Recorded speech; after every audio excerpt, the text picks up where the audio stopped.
Listen, I want to talk about a silent contract we sign without ever reading the terms. It's the contract of the safety net. It sounds like this. You're the reliable one. The one she texts when she's bored. The one who validates her when she's feeling low. The steady hand she reaches for when her other options feel uncertain. And on the surface, it feels good to be needed. It feels like proximity to importance. But here is the painful, liberating truth. You cannot be both her safety net and her first choice. They are mutually exclusive. The safety net is by its very design a piece of equipment she hopes she never has to use. It's there for the fall. It is not there for the flight. Today we're going to dismantle the mechanics of this dynamic. This isn't about blame. It's about awareness. It's about understanding that the way she sees you is first a reflection of the way you see yourself. And if you're ready to change that reflection, you will change everything. First principle: the death of desire by certainty. Let's start with a fundamental law of human psychology. Certainty is the killer of curiosity, and curiosity is the engine of desire. When you are a guaranteed constant, the instant replier, the always available planner, the emotional sponge, you remove all mystery. You become a finished book on her shelf. She knows how every chapter ends. And while a familiar book can be comforting, it is never exhilarating. It is never craved. Real attraction thrives in the space of uncertainty. It's built on the question, does he like me? Not the statement, he will always be there for me. It is the mental energy she invests in trying to figure you out that bonds her to you. When you make yourself 100% predictable, you ask for her investment exactly zero. You are robbing her of the ability to miss you, to wonder about you, to project her ideals onto the beautiful blank canvas of your potential. Without that space, desire doesn't just fade, it never gets off the ground. Second principle: the tests of strength and the illusion of niceness. Now this leads to a behavior often misunderstood: testing. This isn't a malicious, conscious game. It's a deep biological and social probe for one thing: strength. Is this man's center of gravity within himself, or is it in me? Will his boundaries dissolve under pressure? Will he abandon his mission, his friends, his self-respect to gain my approval? When you capitulate, when you become endlessly nice and agreeable, you don't make her feel secure. You make her feel powerful over you, and power over someone is the opposite of attraction to them. Attraction is respect.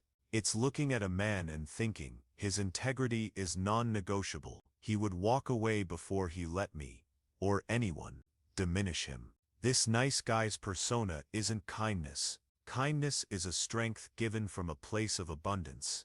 What we're talking about is consent-seeking disguised as kindness. It's the hope that your compliance will be rewarded with affection, and it makes you not noble, but replaceable. Because a man with no edge, no standards, and no spine is a commodity, not a rarity. Third principle: scarcity and the economics of attention. This brings us to economics, not money, something far more valuable: attention and energy. In our modern world, attention is the ultimate currency. It is finite, it is precious, and you are the sole custodian of yours. Every time you double text after being left on read, every time you cancel your plans to accommodate her whims, you are spending your currency like it's hyperinflated cash. You are broadcasting to the world that your attention is cheap and plentiful. Now think of anything of immense value: a diamond, a masterpiece, a rare experience. Its value is derived from its scarcity. Your time, your attention, your presence must be the same. When you are scarce, not as a manipulative tactic, but because you are genuinely invested in your own mission, your health, your growth, your presence becomes a premium. She doesn't get the luxury of assuming it. She has to wonder. She has to earn it. And value is assigned not to what is given, but to what is earned. Fourth principle: the unbreakable frame and the risk of loss. This entire dynamic culminates in one defining skill: the ability to hold frame. Your frame is the emotional reality you create and maintain. Is your reality one where you are the prize, where your peace is more important than her drama, where your mission is non-negotiable? The safety net lives in her frame. His mood is determined by her actions. His value is determined by her validation. The man who is the prize operates from his own unshakable frame. He is consistent, not because he is desperate, but because he is secure. And this requires the one thing most men are terrified of, the willingness to lose her. This is the great paradox. The man who is terrified of loss is already lost. He radiates neediness. But the man who is willing to walk away, not as an ultimatum, but as a simple matter of self-respect, communicates immense value. He is saying, my well-being is not up for negotiation. I am whole with or without you.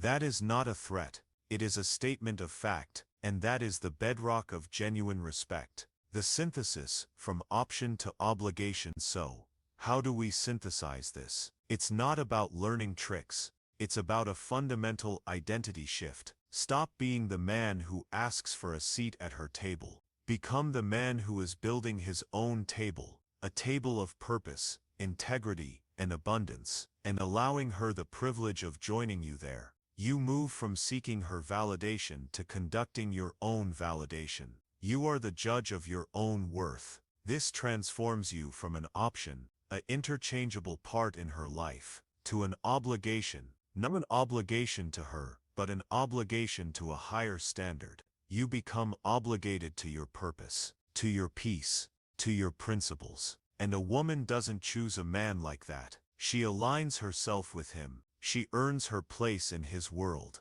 The final call, the choice is yours, brother. The path is clear. It was never about changing her. It is about resurrecting yourself. You can choose to be the comfort of the familiar shore, the safety net she knows is there. Or you can choose to be the ocean, vast, deep, powerful, and unconcerned with whether she chooses to sail on you today. Build yourself so solidly that your very presence communicates, I am not a stop on your journey. I am a destination unto myself. And the ticket to get here is earned, not given. Become the man she knows she could lose. Because in that terrifying, exhilarating possibility lies the only thing that truly matters, not the fear of losing her, but the respect that makes her terrified of losing you.